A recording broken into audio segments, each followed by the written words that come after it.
Hello, everyone, and welcome to the Oh, You podcast.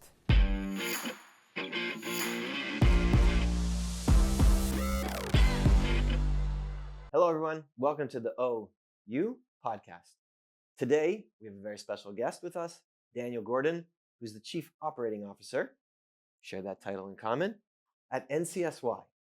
And Daniel is in his second iteration, his second visit with us here at the OU. We know each other a long time, so this interview is going to be interesting, I hope. And we welcome you. But let's start with the first question. You know, I always start with this question, which is the hardest question that we ask, which is tell us a little bit about yourself. Thank you. I'm excited to be here. The first thing to know about me is that I'm two of a kind. I'm an identical twin. My twin brother Aaron lives in Queens, but I'm blessed to be the father of four children. And my wife Aviva and I live in New Rochelle. And I'm the COO of NCSY. I've been here a little bit over a year. I started Motzei Pesach 2023. And before that, I worked in business and healthcare for 4 years. Before that, I was in NCSY for 2 years, as you mentioned, working in national fundraising and in New York fundraising. And before that, spent 7 years at Yeshiva University riding your coattails. It's an interesting story. How we met. I don't know if you remember, we met at a Pesach program in West Palm Beach, Florida. And at the time, I was, I think without knowing, trying to figure out who I wanted to be and what I wanted to do with my life. Where I was raised on the Upper East Side of Manhattan, you pretty much became a doctor, a lawyer, or you worked in finance. I didn't realize that I didn't know the first thing about finance growing up. I knew I wasn't going to be a doctor after like ninth grade bio. And everyone told me I was really good at arguing, so I should be an attorney. So at the time, my plan was to go to law school. So we met on a Pesach program, on the LASCO Pesach program. Do you remember what I got paid for that summer internship? I'm pretty sure it was nothing. I got paid a dinner at a restaurant called Turquoise. Don't know if that's OU. And a letter of recommendation for law school. And because I knew that my own academic merits would not get me into law school. So I said, if I could bribe the chief of staff of Yeshiva University with an internship to help me get into law school, I'll at least get into Cardozo. And I did get admitted to law school, and I got admitted to the presidential fellowship. When I was interviewing for the presidential fellowship, I made a deal with God, like those ones like parking spots and the really important deals that we make with Hashem. And I said, if I get the president's office or the general counsel's office at YU, I'll know Hashem is sending me a message. And Baruch Hashem, Richard Joel, President Joel, and you made the decision to give me that job in the president's office, and it changed my life. A year later, law school came knocking. I remember sitting with you and sitting with President Joel and saying, I don't want to go to law school. He kind of told me I should, and you said, so don't. And the rest is history. I never went to law school. Did your parents ever forgive me for saying don't? I think it took a long time. I think my parents raised me to say, you work hard. My father left home at 17 with the shirt on his back, built a business, Baruch Hashem, for many years that now my twin brother Aaron and my mom run. And so he always had this self-consciousness about the fact that I wouldn't be able to support my family. And in the early years, it was easy. I was married, then we just had like one kid. And as I grew, Baruch Hashem was making the living that we needed to. My parents did encourage me to go to business school. So while I was at YU, I went to NYU Business School part-time. And when I went to work in the business world, I think early on, my parents saw that something was missing in my life. Those close to me, my friends, my mentors, my spouse, and my parents saw it. And actually, the last meaningful conversation I had with my father, Zechrono Livracha, was right before I began the conversations with NCSY, and I was panicking. I remember I was as nervous on that elevator ride up to my parents' apartment as I was waiting to propose to my wife. Like when we were in the car ride, like planning the whole thing.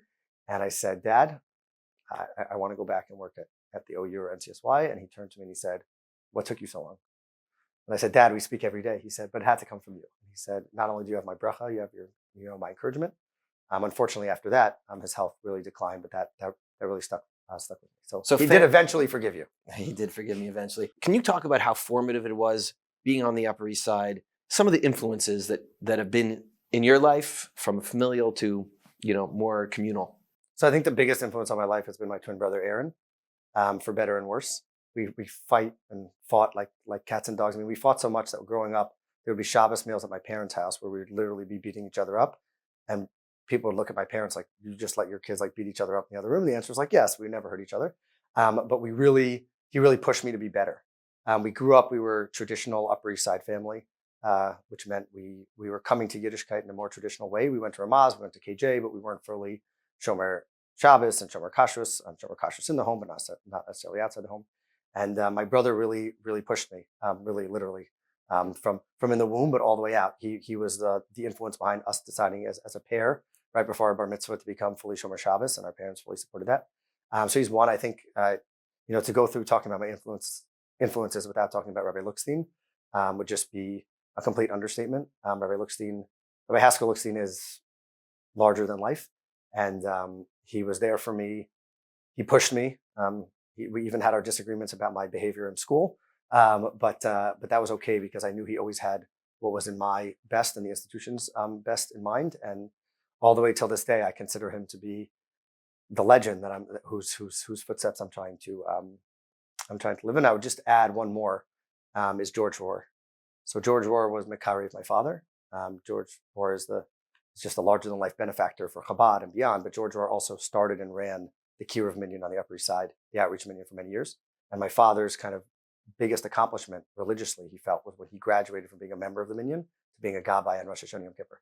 And I used to read Shacharis. I used to lane Shacharis, my father's kittel and his talis every single year for that beginner's minyan. And my family and I would go down to be with my father and with Ruby Davis, the Chazan, and with George. And just to see somebody who was tremendously successful in business, but humble and wanted to do more for the community is something that I said, okay, maybe I can do this when I went into business, or maybe that's certainly the person I want to be professionally, but really just a serious mensch and somebody that I really look up to this day. Amazing. So you've been with us on this go around a little over a year.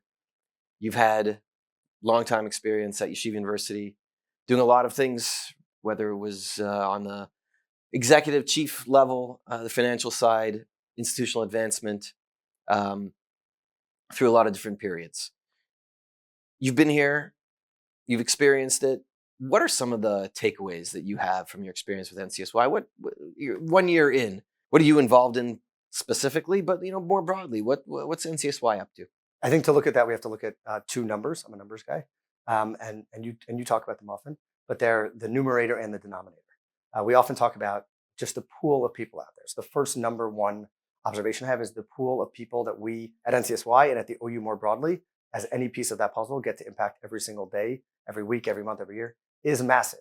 It is teenagers. It is middle school students. It's their siblings. When we impact a teen, we reach 30,000 teens a year, but they have younger siblings, older siblings. They have parents. We do work specifically with mothers, but now we're doing work with their fathers to get them inspired so that we could create a home that was welcoming to their Jewish journey. And they're on a bigger Jewish journey. It's the mothers who are saying, we're going to have Shabbat dinner every week. It's the fathers who are putting on tefillin, even if their children have fallen off the path a little bit. And then it's their peers. They go into college and they're able to impact on campus. With what's going on in campus now, our alumni department is able to be there for our teens who are in some campuses that are really far out there, but they have a unified piece and they're able to influence their peers. So for me, that's the denominator. It's not only the teens, we talk about the hundreds of thousands of teens who are there, but it's that massive universe. And who do we get to impact? 30,000 teens a year. Typically in a typical summer, we take a couple thousand teens. This year, we're miraculously, in Mirz Hashem, going to take 1,300 teens to Israel. If you would have told anybody in any organization that we would be taking 1,300 teens to Israel, 60 teens from public school who don't necessarily have the exact same connection that we do. They don't have daughters who live there or who went for Pesach, and that they're willing to go because they entrust their lives and their inspiration with us. That's what we do. So what I do is I try to make that happen. I try to get out of the programmers' people's way, the people that are really doing the work, and work with the OU and with our partners outside to make sure that the nitty gritty and the back office stuff is getting done. Just to basically get out of the way of the people who are changing the lives every single day. So you're successful when you're out of the way. For sure. Yeah. What does that say about your leadership style? I think empowerment is what my leadership style is about. Is enabling the people to do the things that they're supposed to do. So when I say get out of the way, I mean I don't want this person focusing on the IT side of the thing that they're trying to achieve. I want them figuring out how to achieve it, and then we're going to work on the back end. And I'm going to empower the people, but I'm really about empowerment. I don't think I'd be where I am in my career and in my life without people having empowered me. Failing sometimes, tripping up. I can count, definitely not for the podcast, at least 3 or 4 times that I should have been fired, and that the people entrusted me, whether that was you, whether that was President Joel, whether that was Rabbi Greenland and Rita Emerson the last time I was here, or people in the business world who just said, it's okay. I didn't do anything catastrophic. And as long as we learn from this and we grow from this, then we're going to be better. What's the most catastrophic thing that you ever did, experience that you ever had? So there was a YU Hanukkah dinner, and we honored somebody named J.B. Ben Smian from Florida. His name was Joseph Ben-Zvi, and he went by JB. I emailed before the dinner. I emailed his college roommate, I believe, Andy Goldsmith, and I said, "What are JB's children's names?" And he sent me the children's names. And so I prepared President Joel with a whole speech in front of, I think it was, I don't remember how many people came to the Hanukkah dinner, but many people, 1,000 people, wealthy, influential. And he gets up there and he starts reading what he said, and your children. And he starts reading the list. And J.B. Ben-Zvi took the microphone away from Richard Joel and said, "Those are not my children's names." And that was a catastrophic moment. I remember the person whose children's name he gave were actually Julie Berman, because Andy Goldsmith at the time was the head fundraiser for REITs, and Julie Berman was always on his mind. And I remember that at the end of those Points of Light interviews, the last question that President Joel asked every single person was, "So what's next for you?" And at the time I had a BlackBerry. My BlackBerry was buzzing with texts from everybody saying, "What's next for you?" And Elliot Gibber, I'll never forget, I was sitting at the Gibber family table. He took a business card, he pushed it across the table, and he said, "You may need this tomorrow." I probably should have taken him up on the offer. And I'll just tell you that the point that brings that whole story together was I actually anticipated there probably the best I did in my life. And when President Joel was coming down the stage, I just said, "I am so sorry." And he told me later the next day, he's like, "I was ready to, scream at you or get upset. And when I came down the stairs and you said, 'I am so sorry,' I had nothing else to say." So that's definitely a lesson that I've learned. Certainly in marriage, and also in business, just to anticipate and realize, like, when you make a mistake, it's okay. Again, nothing catastrophic. That was definitely a moment. Yeah, I remember that moment well, and you handled it well, and you lived to play another day, as it were, to keep going forward. But it's an important lesson for all of us. We make mistakes. Question is how we handle ourselves in those moments. And one of the questions we ask is, what's the most interesting thing that ever happened to you? I don't know if it's a similar kind of story or something like that, but you've been through a lot. You've been through a lot of experiences. Anything that strikes you? Most interesting thing. So probably the most interesting that ever happened to me was when I was in 10th grade. I was the captain of the Hafter Hawks basketball team. We won 3 games that year. One of the 3 games we won by forfeit, because in the middle of the game, I actually got punched in the face, completely unprovoked. For once in my life, it was completely unprovoked. And the ball was in the corner, and it was a formative experience for many reasons. One was it was very traumatic. I was rushed to the hospital. My father was driving at, I think, 200 miles an hour, and I said, "Dad," I vividly remember looking in the mirror. My face was all bloody. I said, "Dad, if we never make it to the hospital, I'm certainly not going to survive." There were 2 formative moments in that I think about often. One was that my parents said, "What are we going to do to make this better?" So we learned from that experience, as an example, that at the time the Metropolitan Yeshiva League didn't have EMTs at all the games, and to this day there has to be an administrator from the school there, as well as an EMT. That was because of it. The other thing was that there was a lot of discussion about litigation and different things, and Rav Schechter, our posek, actually we had a meeting in my house, in my parents' apartment, with Rav Schechter and the heads of the BJE and the principal of the school that was involved in that, and the principal of my school and some other people. And everyone was looking to Rav Schechter for guidance. And my parents wanted to make sure something was going to happen. And his real message to us was, let's figure out what the actual outcome that we want to come from this is going to be. And I was a high school kid. I had no idea. I knew who Rav Schechter was, but it was so in part. And my parents were not from the YU world. I mean, we went to KJ, but to hear somebody say, like, let's talk about the situation. Let's listen to the situation. Let's not assume we're going to go one way or one or the other way, was really formative.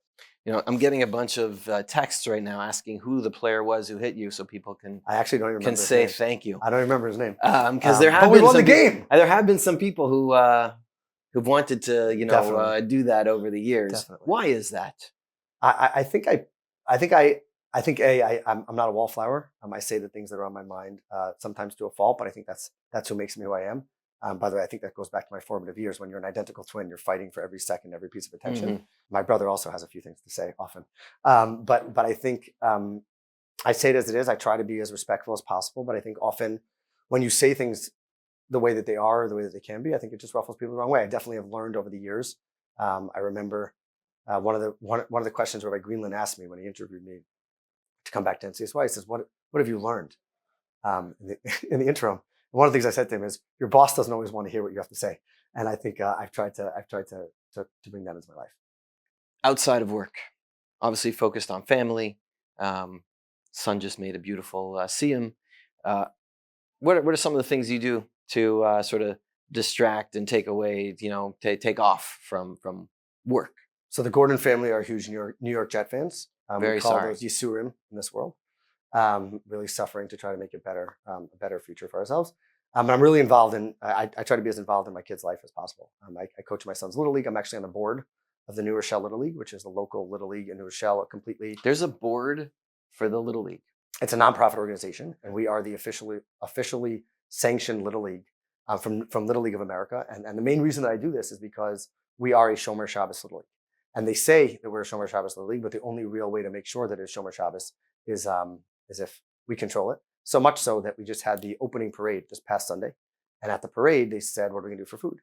So I said, I will take the full responsibility. And even if it costs a little more, the parents will take care of it.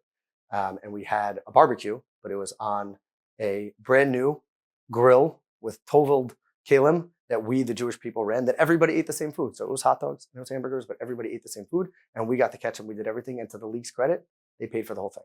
And they did not plan on getting kosher hot dogs for everybody. So the reason I do it is for my children to have that and to be there, and to really be a Kiddush Hashem. I'll tell you that the proudest moment I've ever had as a father was when there was a lot of anti-Semitism already back last spring, and my son played on the travel team, on the district team for New Rochelle Little League.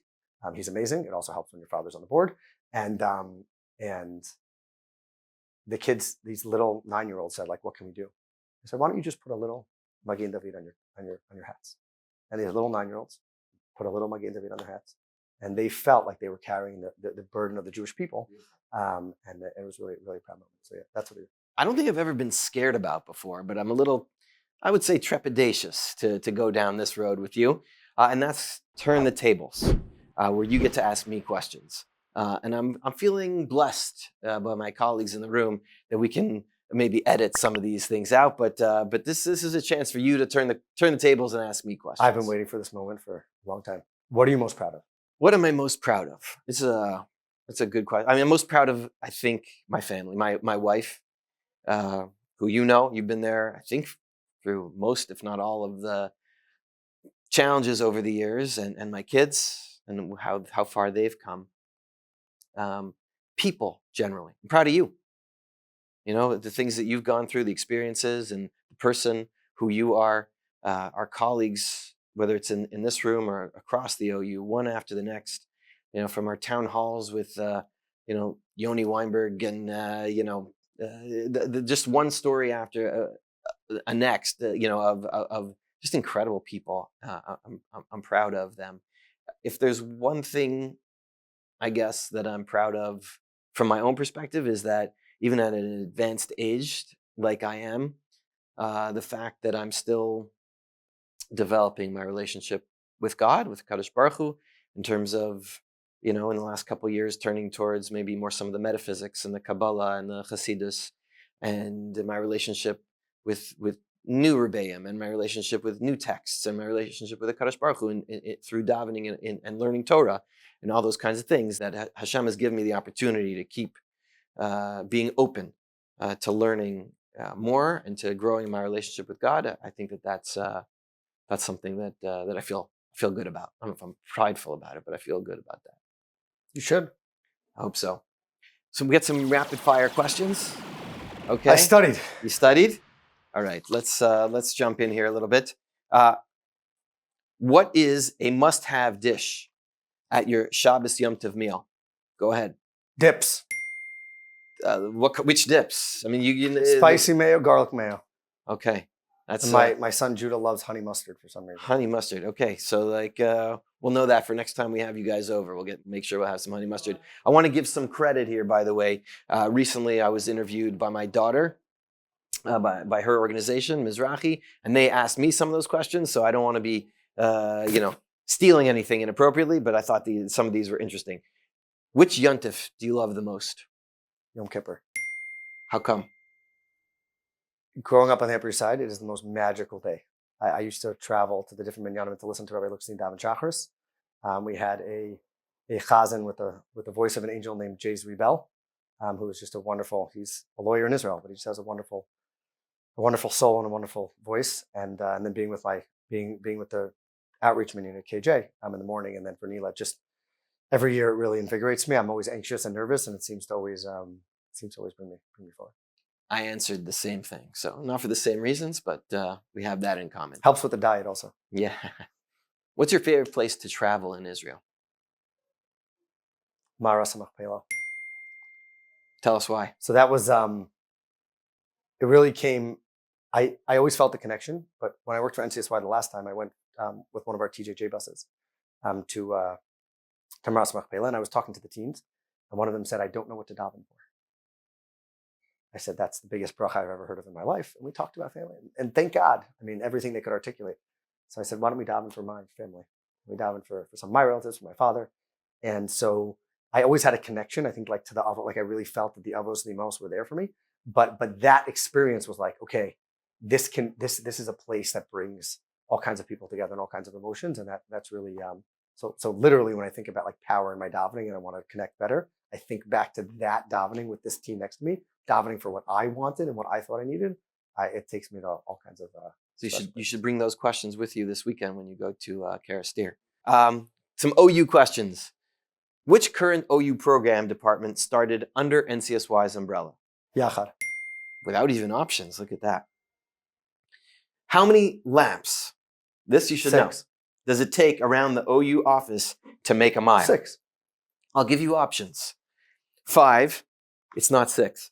5, 10, 15, or 20. I thought it was 6, so I guess 5? Nope. I guess I got to walk more. 10. Actually, I want to ask you another OU question, if I could. What swag should we have for the OU podcast? Long sleeve, dry fit shirts. Can never have too many of those. As a runner, never have too many long sleeve, dry fits. Mask him on that one. Who is credited with the invention of the telephone? Edison, Alexander Graham Bell, Matthias Sprint, Einstein. Alexander Graham Bell. Is there anything that that you didn't get a chance to say, about me or about the OU that about who you are really more that you wanted to share with the crowd? Just thank you. I think thank you to you. Thank you to Rabbi Hauer. Thank you to everybody in this room and beyond for making the OU the place that that we should all want to be. I think we all have bad days at work. We all have tough days at work. Find me one person, literally one person who every day of work says this was the best day. But to be able to say this is the best place is something that we all control. And I really do believe that. Did I hear a rumor that today the iced coffee cups are back? Wow, I didn't even see it yet. See that? Cold cups. Cold cups are back. Everybody. It's right. It's the little things and the big things. But seriously, like just making a place where you want to show up every day and where we want to show up every day, where we can share the good times and the bad times. Is that your bracha for us? What's your bracha for us? My bracha for us is that we should help bring Mashiach very soon. Amen. But if we don't, then we should just continue to do the amazing work that we do across the OU and bigger, better, hopefully smarter, a little bit more efficient, and hopefully and just continue to do it together. Because I was going to say a little bit more together, but I just find what we do amazing. I sit across from Rami Adler. I think that's amazing. Yachad started in NCSY, as we said, but just be able to do things and walk by and work with all the people here. It was really, really amazing. Daniel Pinchas, Daniel Gordon, thank you for being with us. Thank you for sharing a little bit with us. And we appreciate you and all the work that you're doing and the whole team at NCSY. We look forward to your nominations for the next NCSYers or beyond. That should be on the podcast. Thank you so much.